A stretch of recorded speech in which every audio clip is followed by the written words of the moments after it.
jërë ngeen jëf ci ànd bi ak GMS TV kaddu gi di bàyyeekoo ca Santhiaba Ziguinchor ba fi ci Casamance dikk leen seen émission bi ñu duppee les grandes lignes comme nuñ koy defee bés bu nekk comme nuñ koy defee samedi bu jot daal di dalal gan bu mag tey jii ñu am mbégte dalal fii ak ki nga xamante nag moo di David Diatta nekk jaraaf dëkk bii di Kafountine nekk ca département bu Bignona communauté rurale wala sax nekk ca département bu Bignona moom David Diatta di maire bu Kafountine. moom lañ dalal ci jotaay les grandes lignes ci bésub tey jii David ñu ngi leen nuyu te di la dalal jàmm ci les grandes lignes. maa ngi lay fay bu baax a baax. di nuyu téléspectateur GMS TV. di nuyu le PDG. journaliste yi ak tout le personnel GMS. am mbégte ñëw def émission bi ak yow. Je pense que depuis bi ñu inauguré télé bi ba léegi. maa ngi fiy doog jaar pour la première fois. ñu doon vraiment mbégte ak privilège. ñëw nekk ci plateau bi. waxtaan ak yéen waxtaan aussi ak askan. jërëjëf askan yooyu nga xamante nag ñu ñuy bàyyi xel ci GMS TV mais également dañu may nopp ci GMS FM 89.3 naka noonu itam ci sunu ay réseaux sociaux. Groupe Média du Sud ci Facebook bi la YouTube bi ak ñoom seen ñu leen di jaajëfal monsieur le maire dañuy door waxtaan gi ci li nga xamante nag ñeel na Kafountine gis nañ ay fan yi ñu génn wala ay jamono yi ñu génn sax lañ ko mën a waxee noonu ay gaal yu suux dafay bëri ay gaal yu këpp dafay bëri foofee ca Kafountine bu ci mujj rek ñaari nit jot nañoo ñàkk seen bakkan yàggul itam am ñeneen ñu ñàkk seen bakkan ci ay gaal yu këpp foofee ca Kafountine ñu ci bëri ñenn ñi doon ay nappkat. situation boobee ana lan moo koy waral léeg-léeg foofee ca Kafountine. waaw li nga wax lu am la. mooy accident yi tegloo. ci semaine yi. fële ci quai de pêche Kafountine. mu doon lu doy waar loo xam ne. malheureusement ay bakkan dañ ci rot. tu waral loolu. je pense que facteurs yi. Les causes sont assez multiples. Parce que bi mu amee man mi sax maintenant foofu rencontrer les responsables yi nekk ci quai de pêche bi. voilà léeg-léeg lañ lay wax ñàkk sol gilet la. problème organisation ñàkk sol gilet ak ñàkk respecter li nga xam ne moom mooy des fois bu météo waxee. ñu ñàkk respecté loolu. consigné ñu jël yëpp teg ko ci mbirum yàlla. te bu demee ba bakkan bi ci rot rek après conséquences yi dafay métti. donc loolu avec vraiment les responsables du quai de pêche. ñu ngi ciy jël ay matuwaay ba nga xam ne même ñi nga xam ne moom mooy armée bi. xam am nañ seen poste foofu xam ne naam du seen liggéey mais mbirum sécurité mbirum ñëpp la. dem nañu ko boole leen ci surveillance bi. pour ñuy mën di contrôler. ñi nga xam ne ñoom ñooy embarqué ak wala ñi nga xam ne ñoom ñooy débarqué. xool ndax sàmmonte nañu ak li nga xam ne moom mooy. règlement yi sécuritaire yi nga xam ne moom la ñu prévoir. en interne quand même war na am ñoom seen biir bopp di nappkat yi ñu am en interne ay communication yu ñuy def wala sax ay pexe yu ñuy lal kuy dem mu jëfandikoo gilet mais également di yëgle lu météo daal di xam le defe naa ñoom itam war nañ góorgóorlu ci fànn boobee laataa ñuy xaar armée wala autorité yi di ñëw di leen fekk ci ngir ñu mën a sàmm ak mesure sécurité yi. voilà effectivement jël nañu quelques dispositions. ba ñun ñi temps bi moo ñu ko mayiloon ak contrainte yi. bëggoon nañ fa woote benn lël boo xam ne dañuy toogaat ak ñoom sensibiliser jël ku nekk face à ses responsabilités. parce que loolu rafetul ci li nga xam ne moom mooy image quai de pêche bi. muy image Kafountine. donc ci surtout ñi nekk ci biti boo déggee ne am na ku faatu ci. géej yooyu noonu. dafay tiital ñu bari. donc loolu yëpp vraiment ay disposition la yoo xam ne. xam naa du yàgg j'avais déjà joxoon naa déjà suma accord de le principe. pour réunir acteurs yi yëpp sensibiliser leen ba nga xam ne dinañu mën a fexe vraiment ndogal yàlla naam am na. waaw mais loo xam ne daal mi ngi jëm ci doomu aadama yi ñu mën ko vraiment sàmm ba nga xam ne mën nañ éviter le maximum possible genre accident yooyu. am na solo Kafountine mu nekk nag dëkk boo xamante ni ñu fa nekk ci ay doomu aadama bëri na lool lu weesu sénégalais yi mais également am na yenn communauté africaine yi nga xamante nag ñu koy foofee ca Kafountine di fa daan seen doole ñenn ñi ci napp gi ñenn ñi ci leneen est-ce que tey jii am ngeen situation globale communauté internationale boobu wala présence étranger yooyu foofee ca Kafountine. donc maîtriser wuñu ko comme niñ ko bëggee. mais ñi ngi ci dox ay jéego. yi ci lëkkaloo aussi avec la gendarmerie. bi nekk sur place. la communauté yëpp ku nekk defal ñu la liste des membres de sa communauté. am na ñu ko commencé def comme les Nigérians. commencé nañ ko. mais ba léegi amaguñu maîtrise bi nga xam ne moom la ñu bëgg ba nga xam ne.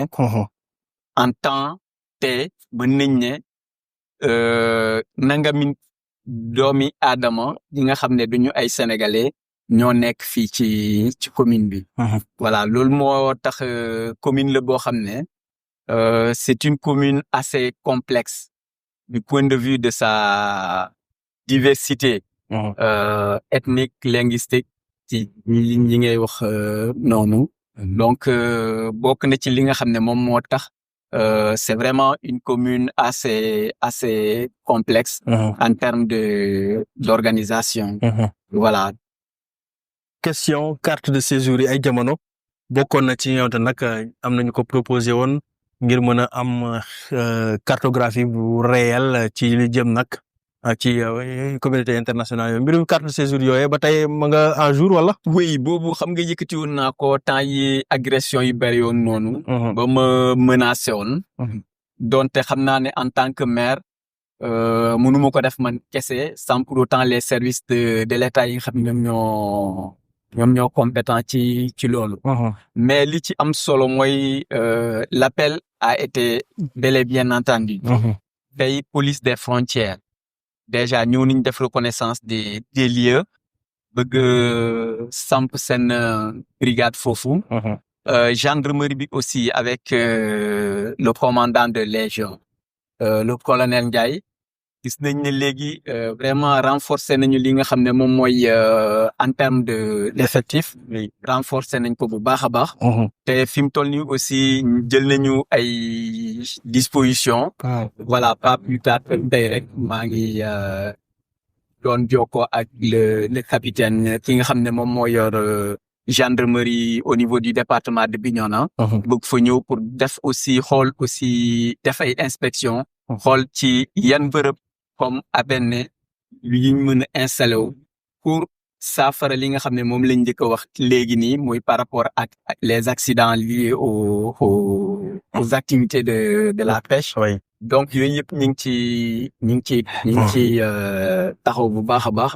mais fi mu toll nii juste c'est un problème de site moom moo posé wu.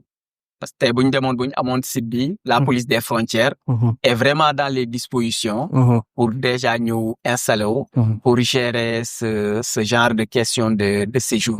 mais man personnellement j'y tiens fortement parce que dafa war a am pour que li nga xam ne moom mooy Kafountine dans sa diversité économique lié que ça soit à la pêche et au tourisme war nañ mën a maîtriser ñiy dugg ak ñiy génn surtout ñi nga xam ne duñu ay sénégalais de laale na sax loo xam ne moom waxoo ko mooy l'immigration irrégulière yooyu yëpp dafay tax ñu gën a maîtriser zone de départ yi bëri. voilà ñu ko demee ko Kafountine mën a maîtriser ñuy dugg ak ñuy génn. et li ci am solo mooy tey mën naa ne il y a une bonne volonté politique de l'État d'assurer la question sécuritaire à Kafountine parce que gis nañu enjeu xam nañ aussi lu mu mën a jëf. bon moo tax déggaatuñu ma lu bari. may génn ci presse bi di wax. parce que am naa léegi ay interlocuteurs yoo xam ne au moins boo waxee dinañ la dégg. te di nga sentir benn volonté. muy si force de défense et de sécurité avec les autorités. muy également au niveau central. avec les ministères concernés. ñu ngi ciy liggéey bu baax a baax. bu amee bu yéexee tuuti. mën naa ne c'est au niveau de Kafountine même. par rapport au site. voilà. problème site bi équation la parce que. voilà gendarme yi sax fu ñu nekk les gens avaient demandé à ce que ñu defaral leen feneen fu gën ndaxte fu ñu nekk dalluwaay ndaw ñi la ñu di ab foyer n'est-ce pas. Justement donc loolu mooy mën naa ne la question vraiment centrale l'équation centrale. boobu buñ ko régler. je pense que léegi question sécuritaire bi. ñu en tout cas ñu mën a am une maîtrise de la question sécuritaire dans la zone. très bien léegi li ñuy waxtaanee ci xew-xew yu fa am si fan yee ñu génn l'armée amaloon na ab opération bu bu mu def ci île yu nekk si commune Kafountine. li nga xamante nag ñu fay yeewoo ñu su bëri ñu ngi yëngu ci mbirum mbayum sinébar moo di chanvre indien ak ñoom seen activité boo xamante nag armée bëgg na ko dàqal ba tax na mu daal di amal ab opération daal di yàq tool yu baree bare ci diwaan nga foofee ca Kafountine loolu naka nga ko dundee d'abord yow mi doon maire bu Kafountine. waaw loolu question boobu léegi dama ci prononcé wu ba à un certain moment. dama ne woon dama koy éviter léegi. pas pour daw parce que la question de la culture du cannabis dans les îles Caroline est une réalité. loolu nekkatul sujet tabou. donc comme ni nga ko waxee temps jamono yële armée dem na pour opération de sécurisation. alors ni ma ko dundee en tant que maire xam naa ne c'est une activité illicite. boo xam ne ça n'honore pas yi nga xam ne ñoom ñoo fa nekk. donc kerse dalay daal di jàpp en tant que jaraafu dëkk bi quelqu'un qui est mais li ci am solo mooy bi mu amee aussi dem naa seeti kilifa yi les autorités. waxtaan ak ñoom ne leen ci question boobu. ku ma xam wala ku ma yàgg suivre xam na ne c'est une cause boo xam ne yàgg naa ko défendre plaider pour que la culture du cannabis dans les îles Caroline s'arrête et que dans la zone qu'il y ait une alternative une activité économique alternative. donc bi ma demee wax ñoom aussi ñu saluer le courage ak l'initiative. dama fa dellu def une tournée dans tous les villages insulaires. pour sensibiliser mais deuxièmement pour déglu leen. pour ñoom lan mooy solution alternative. parce que pour man loolu moo am solo. bi ma demee aussi déglu naa leen wax nañu et que ce qu'il faut retenir et que ces populations sont vraiment prêtes à arrêter la pratique de la culture du cannabis, ce qui ne fait la fierté d'aucun des insulaires. donc am na solo wax nañu également li nga xam ne moom mooy contrainte yi nga xam ne moom la ñuy jànkonte surtout par rapport à l'enclavement bi nga xam ne tey pour dem fa boo amul courage trop wala nga am soxla dëgg. doo fa dem. alors que il y doon bërëb boo xam ne potentialité économique bi muy potentialité tourisme. yu jëm ci culture. c'est tellement riche. il faut valoriser désenclaver il y. je pense que leneen li ñuy tuddee. il yooyu. lu bokkul ak la culture du cannabis. donc maa ngi loolu vraiment maa ngi terminer suma rapport. suma paree jébbal ko acquis de droit. ensemble ñu xool vraiment nu ñuy jàppale population boobu. Voilà, dem naa ba ñu may à la une en certain pour dire le maire de Kafountine plaide pour la légalisation de la culture du cannabis et tout ça. Bon, yooyu yëpp j'assume vraiment et pour dire que effectivement il y a des possibilités pour aider vraiment ces populations à abandonner la culture du cannabis et à mener des activités licites yi nga xam ne voilà ils peuvent vivre de ça. D'abord si légalisation bi lan nga ci bëgg wax exactement le fait que nga ne faaw ñu légaliser culture cannabis lan nga ci bëgg exactement. waaw loolu xam nga bi ma koy wax dama gis la tendance au niveau international. Au niveau mondial. am naa chance génn tuuti dem naa États-Unis j'ai vu un peu comment est-ce que ça se passe là-bas en Europe et même en Afrique au Maroc xam ne dañ ko légaliser et que c'est une plante médicinale. Et quand vous allez par exemple au Canada il y a des industries pharmaceutiques ñi nga xam ne dañ ci gëstu bu baax a baax.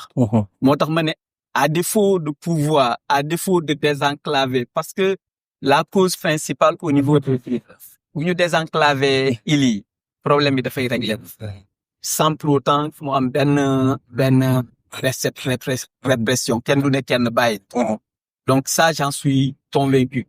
Alors contexte boobu laa ne woon à défaut vraiment de pouvoir désenclaver et arrêter systématiquement la culture qu'on peut maintenant penser à la légalisation parce que bu ñu ko légaliser ça va devenir banal et bu ñu ko légaliser tey est-ce que les gens qui peinent à trouver le produit peut-être à Dakar ou même ici à Ziguinchor voilà du ñàkk même yow mii sax nga transformer sa tool à la culture du cannabis qui est par ailleurs une plante médicinale. Donc ci sens boobu laa ko wax. Voilà ci wàllum mais man mais xam naa ne la conscience et la société sénégalaise présentement n'est pas encore arrivée à ce niveau et n'est pas encore prête à ça. Donc bu ñu ko waxee aussi c'est pas du tic au tac. Parce que nit ñi bi ñu ko waxee seen xel si consommation bi la dem ab maire bi ne ñu légaliser consommation cannabis ñu bëri daf leen xaw a jëlee kaw. waaw parce que tout simplement parce que li ma wax parce que tout simplement dama ci gëstu lu bari comme ni ma la ko waxee par rapport aux aspects thérapeutiques de la plante en tant que tel même pas consommation en tant que tel. Voilà et pour rassurer tout le monde maire du tux maire du naan donc parce que dañ ne finalement à la limite bu ñu ko légaliser ñu war a tux dina bëri trop mbaa dëkk bi yëpp duñ doon ay tux. non xam nga curiosité bi comme aussi dañ ko tere et tout ça am na ñoo xam ne curiosité moo leen ciy dugal. Est-ce que vous voyez mais bu nekkee loo xam ne c'est devenu ordinaire voilà ñëpp découvrir ko donc yenn curiosité yi du si jàpp du nekk si ñenn ñi ba ñu koy jëfandikoo. C'est juste ça mais encore une fois de plus je suis conscient que la société sénégalaise n'est pas encore prête pour ça.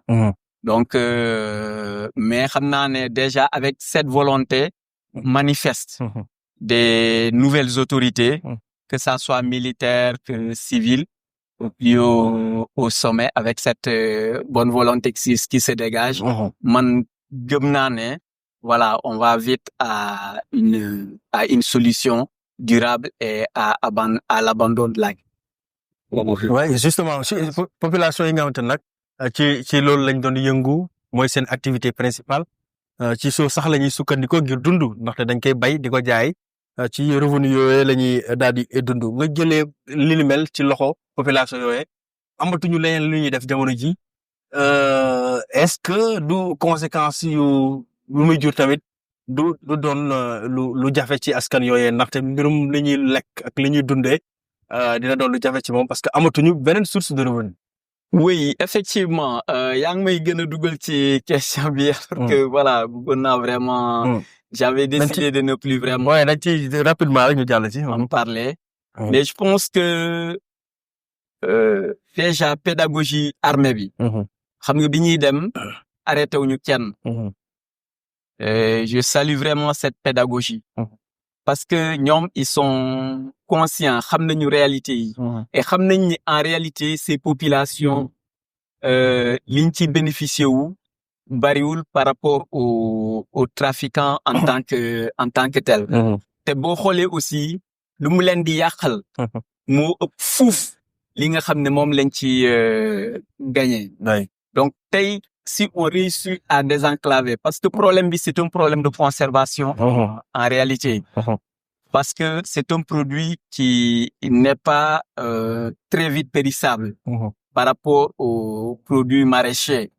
yi ñuy ci ni donc tey si on règle le problème de désenclavement et que à la place qu'il y ait des cultures licites comme le maraîchage et que mu am débouché marché moom laa lay wax ni kenn leen ne bàyyi la donc effectivement à un certain moment c'est une question de survie pour ñoom et question de survie boobu je pense que avec cette réelle volonté de politique des autorités manifestes je pense que du poser problème voilà si ces populations sont accompagnées parce que je sais que xawma fa la tollu on m'avait même interrogé sur ça un programme de l'État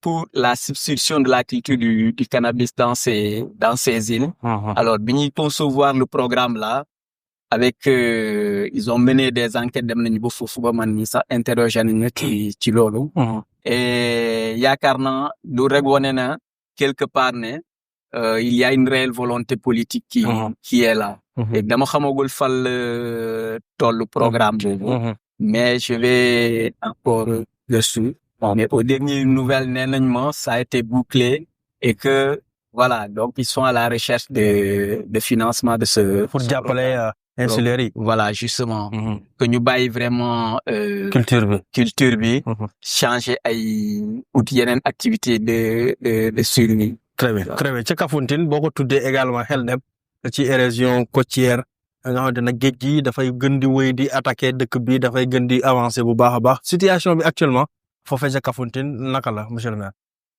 waaw situation bi fi mu toll nii je pense que fi mu nekkoon foofu la nekk ba léegi par rapport à l'érosion côtière et loolu aussi vous m'entendez moins parler de ça parce que tout simplement tey avec le nouveau ministre de l'environnement et son équipe def nañ ci ay rencontre réunion yu bari dans ce sens pour vous dire à quel point ils sont maintenant conscients de la question avec le ministre de la pêche également voilà parce que impact bi dafa laal directement pêche bi mais la réalité peut-être yeggaguñu fa tey ça permet si les nouvelles autorités parlent de la situation chaotique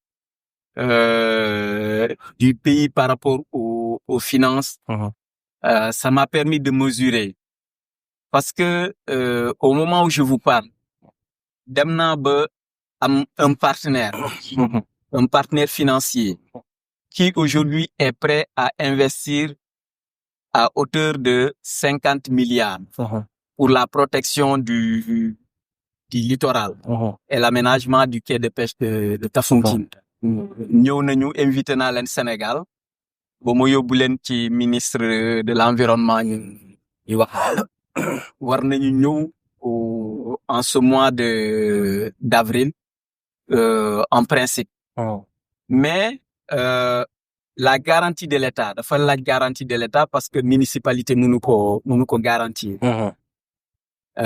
mais avec le taux d'endettement du Sénégal. Man, personnellement, en tant que citoyen, c'est ce qui m'a permis de mesurer la gravité de la situation. Parce que état mënu Donc, ko foofu la garantir. voilà, donc foofu lañ toll. Mais ils vont revenir normalement le 17 avril pour xool yan possibilité la ñuy proposer pour régler la question. Et pour vous dire qu'il y a vraiment des partenaires qui sont prêts à intervenir, mais facteur bloquant bi mooy li ma la wax nii. Donc ñu ngi doon xool dans le cadre des fonds verts climat naka la ñuy amee solution. Et au niveau de la direction en charge des changements climatiques, directrice bi ñu ngi ciy liggéey bu baax a baax. Vivement que mu aboutir parce que population yi pendant ce temps am na ñoo xam ne ñu ngi sous menace jusqu'à présent. Effectivement, parce que ndox bi yegg na seen ay kër. Effectivement, Kafountine ba Diembéring, tout le littoral et le partenaire financier là, il est vraiment prêt à intervenir de Kafountine au Cap Skirring à Diembéring pour vraiment freiner l'érosion côtière. Vivement que ce projet aboutit, que véritablement mu régler situation bi. Kafountine négoon nañ ay fan yee ci ginnaaw également amoon na benn coowal suuf diggante municipalité bi ak waa dëkk bi et tout. Problème boobu lan la fa demee exactement bu dee problème la sax d'abord parce que am na ku nekk. coowal suuf. entre municipalité bi amul coowal suuf. peut-être mooy suñu projet alignement bi ngay wax. si vous faites attention à ça. En réalité amul coow. Man c'est la première fois. ma indi un projet comme ça mu am adhésion communautaire bi mu am nii. ba ñu jàpp ne même population bi moo initié projet bi. xam nga la réalité est que dans la commune de Kafountine ni muy màggee dafa gaaw ba nga xam ne installation yi maa ngi la doon wax léegi tey maa ngi la doon wax sànq problème site lañ am pour héberger et le camp de gendarmerie et le poste de la police des frontières yooyu noonu. Parce que déjà occupation bi l'occupation du foncier n'est pas maîtrisée. te tey boo demee Kafountine ñëpp soxla nañu yoon yi am ñëpp soxla nañu extension courant ñëpp soxla nañu extension ndox mais occupation bi ni mu bindoo noonu extension courant mënul am extension ndox aussi mënul am tant que alignement yooyu génnul parce que technicien bu ñëwee def seen étude d'impact yooyu lañ lay génneel donc moo tax bi ñu comprendre loolu population bi comprendre que noonu aussi ñu jàpp si ñu commencer en réalité c'est pour am un plan un schéma directeur d'aménagement et d'urbanisme de la commune de Kafountine. Donc ñu dooree ko ci yoon yi génnee yoon yi ensuite fi nga xam ne fii nga xam ne dañ fa dëkk ñu def une restructuration et fi nga xam ne kenn dëkkagu fa foofu la ñuy def les lotissements en accord bien sûr avec les propriétaires terriens. Donc bu amee des grincements de dents c'est pour vous dire même imam ratib Kafountine sax épargné wuñu parce que am na domaine boo xam ne am na yoon bu ñu génnee boo xam ne laal na domaine am mais daf ci ànd l'ancien PCR président communauté rurale moom aussi toolam am na foo xam ne dañ fa laal il a accepté donc tey peut-être plainte su ma ko tuddee noonu plainte bi ma jot noonu c'est un couple d'Européens ñoom ñoo ñëw poser ma la question par rapport ak ma ne leen là c'est vraiment et loolu aussi je rassure tout le monde tant que population bi mi ngi ci ànd du ma ci reculer benn yoon te fi mu toll nii xam naa ne la population adhère su ma joxe pourcentage mën naa ne sax à 99% la population adhère donc sur ça man du ma ci reculer benn yoon donc dinaa ci dem jusqu'au bout c'est vrai dina am des impactés mais on fait le maximum possible pour dégâts yi bu mu bari parce que mënuñu ne boo ñëwee Kafountine yow mii ku ñëw Kafountine ne ni ngay déggee Kafountine ak ni ngay gisee cadre bi boo ñëwee da ngay am déception da ngay ne donc Kafountine ni mu turam bi ñëpp ndekte nii la mel donc pour defar cadre de vie bi nag il faut ñu def sacrifice yooyu mais sinon en réalité il n'y a vraiment pas de problème foncier entre la mairie et une quelconque jusque là projet boobu mu ngi dox di dem mais effectivement d'accord bi la yoon dañuy waxtaan très rapidement ci mbirum adduction d'eau mbirum ndox mi ci îles yi rawatina am na îles yoo xamante ne jamono ji ngay dund ak jafe-jafe ngir ñu am ndox mu sell foofee boobee situation fan la toll est-ce que yéen a ngi samp ay pexe pour mën a jàppale askan yooyee nekk ci îles yi. waaw le problème de l'eau potable dans les îles pour la commune et même de manière générale de la Basse-Casamance est un problème réel un problème sérieux donc mu amoon benn projet d'eau potable dans les îles projet bi ouvrage yi defar nañu ouvrage yi ba pare mais c'est juste un problème de fonctionnement des forages là moom moo des d'après la version des techniciens bu OFOR bi ñu ñëwee et pour vous dire la petite anecdote bi ñu ñëwee pour que la réception définitive de ces ouvrages là dama bañ dama ne je me suis mis à la place de la population de cette insulaire là cette femme insulaire qui est là et qui n'a besoin que de l'eau problème technique ak yooyu noonu expliqué moom mënul comprendre loolu mais moom na am ndox rek moom mooy donc je me suis mis à ce niveau effectivement moo tax bi OFOR ñëwee pour la réception définitive ouvrage yi dama bañoon ne leen du ma signer parce que population bi ci man lañuy ñëw à chaque fois dañu ñàkkee ndox mais après avec échange avec le nouveau président du conseil de surveillance de OFOR qui m'a expliqué les réalités ma nangu signer le PV de réception définitive mais en réalité c'est un problème de fonctionnement luy doxal forage bi pour que ñu mën a am ndox en permanence moom mooy jafe-jafe bi fi mu toll nii ak des problèmes techniques au niveau de Diogué de Xiitu et de Ñoomun faut ndox mi amul pression bu am doole ba nga xam ne aussi li ñuy am ndox dafa néew trop donc c'est aussi l'occasion di ñaaxaat waa OFOR voilà donc ñu gën a góorgóorlu pour que ñu vraiment ñu doxal forage yi pour que ili am ndox de façon permanente voilà am na solo leen li ñu waxtaane moo di dem bi ak dëkk bi gis nañ yoon bi dox diggante Kafountine ñëw Diouloulou dem ba Bignona yoon bi jamono ji ana yu mu nekkee doy na waar rawatina booy génn Diouloulou laataa ngay yéeg ak ñoom Bayla ak ñoom Sène accident yi di fa gën a am chaque instant bu ci mujj rek benn nit ñàkk na bakkanam am ñeneen ñu toll ci 26 ñu jëlee ci ay gaañu situation yoon googee yéen ñi di ay élus foofee ca diwaan nga est-ce que am ngeen benn plaidoyer bi ngeen di def parce que mënuñu samp pont bu baax ci tali bu bon. voilà loolu yàgg nañ ko plaider. yàgg nañ ko plaider du benn yoon du ñaari yoon. mais je pense que mon frère le ministre en charge des infrastructures et des transports terrestres et aériens c'est le ministre Yankuba Diémé. je sais il connaît xam na situation bi baax et il est conscient de ça moo tax ñun dañu am yaakaar que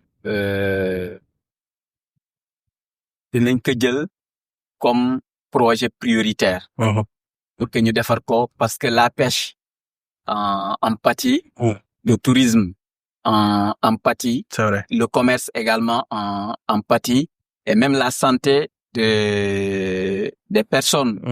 Vous voyez, il m'arrive de faire un aller-retour ci même jour bi ci ci tali boobu.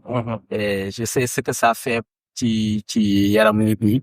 Et puis aussi les investisseurs ñi nga xam ne gis nañ fay opportunité bëgg a ñëw investir.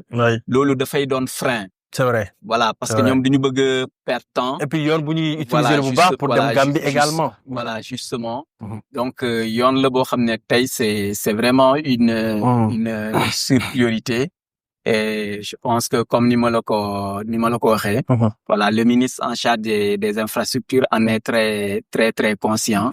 Et nous sommes vraiment très optimistes. Voilà, même si on ne peut pas donner de délai. Mais xam nañ ne yoon boobu priorité la quoi. Très bien. Quai de pêche bu Kafountine lancé woon autorité yi ñoom Bassirou Diomaye Diakhar Faye ak Ousmane Sonko sax waxoon nañ ci projet boobu fan la tollu jamono ji. xam nga chance bi Kafountine am. muy président de la République muy premier ministre. xam nañu bu baax a baax Kafountine. ñëw nañ fa. xam nañu les enjeux. économique et la position stratégique de Kafountine. ba tax na fiñ ko teg. man xam naa fa. Je sais qu'ils ont une très grande ambition pour cette commune. Et par rapport même au pôle de développement de la Casamance. Parce que quoi qu'on puisse dire, tey le poumon économique du département de Bignona. Loolu, tout le monde reconnaît que si c'est Kafountine. Voilà, si le tourisme est bien développé à Kafountine, la pêche est bien développée à Kafountine, l'agriculture, l'arboriculture est bien développée à Kafountine, comment ça s'appelle? C'est un effet d'entraînement des autres secteurs. Voilà, donc ils sont assez conscients de ça, de quoi même par rapport au tourisme. Voilà, le premier ministre bi muy ñëw ci législative yi. Dans sa déclaration, évoqué na ko. Waaw, moo tax je suis vraiment très optimiste. Parfait. Voilà, je suis très optimiste. Xam naa ne et 4 avril bi si sama discours aussi loolu la wax la population. Parce que tey war nañ mën a jëmmal. li nga xam ne moom mooy li président de la République waxoon en tant que candidat bi mu wàcc à l'aéroport ne la région de Ziguinchor peut devenir la capitale économique du Sénégal. Man gëm naa ko te gëm naa ne dina nekk. ci kaw loolu c'est sama discours bi ñuy défilé Kafountine loolu laa waxaat population. Donc, il va falloir qu'on s'arme beaucoup plus de patience et d'engagement. Hein?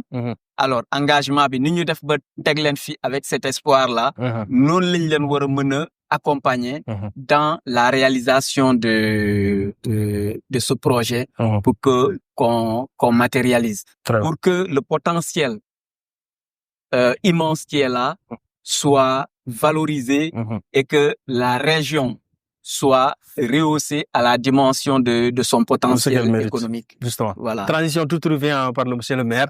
Le plan Diomaye pour la Casamance, ça a été lancé. Diomaye moo ko lancé fii ci Sénégal ngir bàyyi xel Casamance impacté conflit ak ñoom seen. Est-ce que Kafountine mi ngi gis boppam ci plan Diomaye boobee? Waaw, li gën a dal xel ci loolu. mooy la situation. de confiance. De confiance et des populations elles-mêmes, de confiance des investisseurs. Je suis très bien placé pour le dire ci loolu. Ne serait-ce que loolu, c'est toute la Casamance qui s'y retrouve. Xam nga le plan Diomaye pour la Casamance cible les populations de retour. De retour, ouais. te bu ñu nee population de retour ci jamono yi. am na fu mu gën a fës. Et ces populations de retour là. ñi nga xam ne villages yi nga xam ne ils sont directement concernées et des localités yoo xam ne elles sont indirectement concernées comme Kafountine. am na ñoo xam ne dañuy dellu si mais ils vont dans des endroits comme Kafountine et ailleurs. Donc je pense que effectivement c'est toute la Casamance et au bénéfice du Sénégal qui trouve son compte, ne serait-ce que le climat de confiance qui s'est rétabli avec les partenaires financiers. Oui. Voilà. Très bien, très bien. Diomaye googee ñuy wax moom la ñuy desandi moom mooy président de la République du Sénégal tout récemment lu màggal 1 an yu mu def ci bopp réew mi foofu sax la ñuy jeexalee naka nga gisee di fàttali yow bokk nga ci Pastef les patriotes étant maire bu Kafountine naka nga gisee justement doxalinu Diomaye ak premier ministre am Ousmane Sonko naturellement ak lu réewu Sénégal di doxee. waaw ni ma ko gisee mooy la rupture systémique est une réalité lu am la tey ñi yuuxu di wolof bi nag moo xaw a di contester wala di am des jugements négatifs ci li nga xam ne moom la njiitu réew mi ak njiitu jawru mi ni ñuy doxalee tey ñi nga xam ne ñi ngi yuuxu parce que tout simplement xam nañ ne la rupture elle est consommée et elle est inévitable.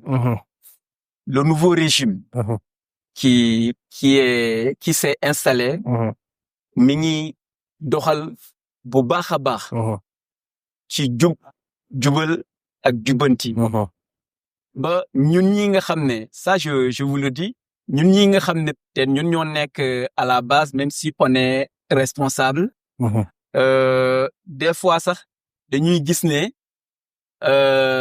niñ ko war a doxalee dafa war a gaaw parce que ba léegi système bi des na.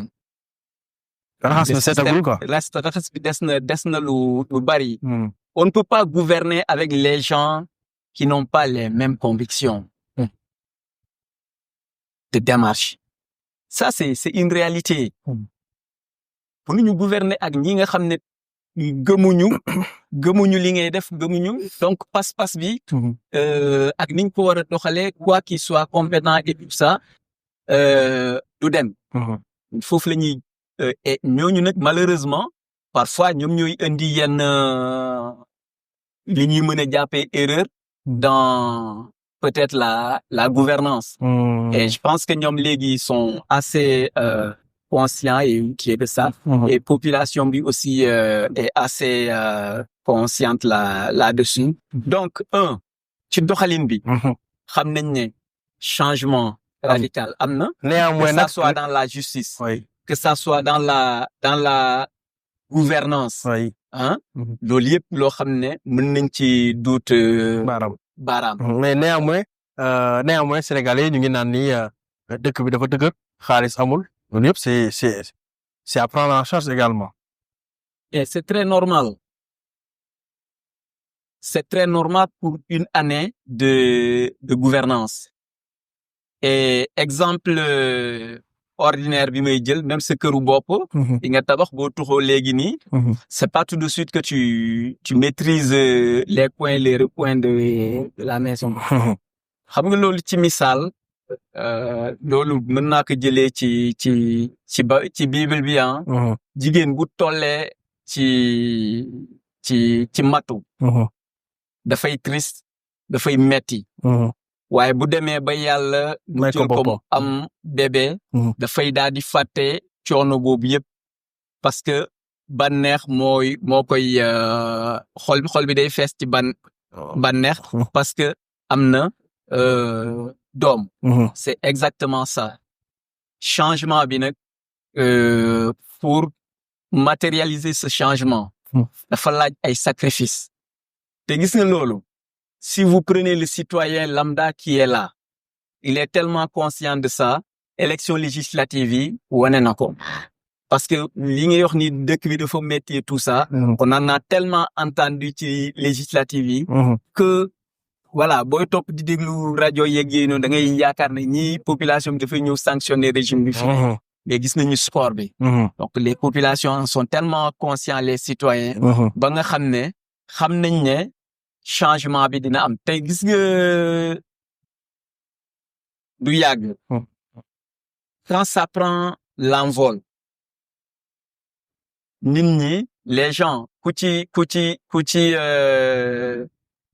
ci parewul vraiment ñi parewul moom mooy ñi nekk di wax nii voilà di sànni seeni xeer yoo xam ne voilà donc c'est tellement amusant que population bi topp ñu leen ci loolu mais ce qui est évident ma gëm ko te lii nga xam ne jàpp naa ne moom mooy am le changement qui s'opère nii le changement qui s'opère le Sénégal va trouver son envol économique son envol dans la gouvernance son envol à tout point de vue pourvu que nous citoyens sénégalais que nous acceptions de continuer à se sacrifier pour que cela se matérialise et pour notre grand bonheur. Voilà, on peut pas se comparer du côte à côte aux pays européens ou aux États-Unis, mais vraiment la voie l'espoir est permis quoi, vous voulez dire. Oui, l'espoir est permis et l'espoir ne peut pas ne pas être permis. Merci monsieur le maire David Diatta maire de Kafountine sa kàddu mujj ci jotaay bu tey bi lan lay doon. Waa kàddu gu mujj mooy di leen remercier. Voilà, même si vous m'avez tordu le bras, mais c'est vraiment avec plaisir. Avec plaisir.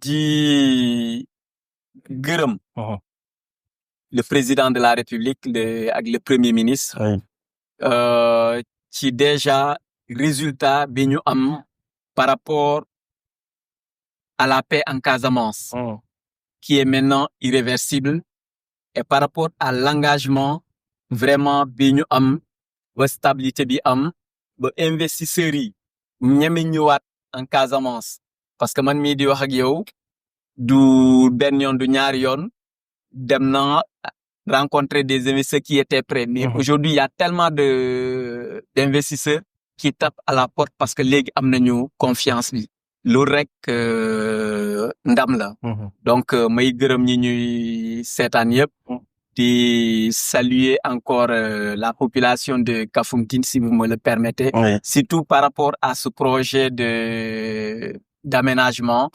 de la commune de Kafountine au niveau de la terre ferme. Donc, tey Kafountine du dëkk bu ndaw. Aménagement bi c'est inévitable. Donc, ñi nga xam ne tey peut-être am na ñoo xam ne ils sont assez réticents.